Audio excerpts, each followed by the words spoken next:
You ask Tiger to solve.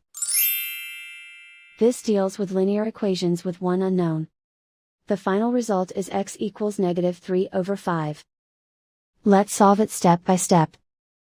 Simplify the expression. Expand the parentheses. Group like terms. Simplify the arithmetic. Group all k terms on the left side of the equation. Add 2x to both sides.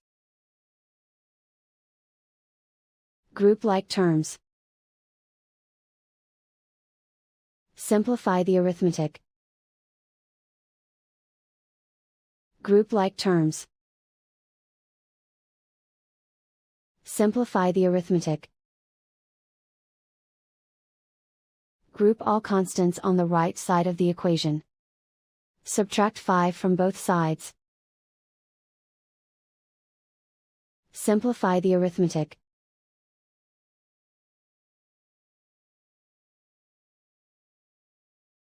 Isolate the k.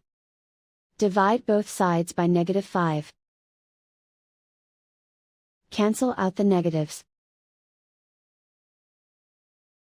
Simplify the fraction. Move the negative sign from the denominator to the numerator. And so the final result is x equals -3/5.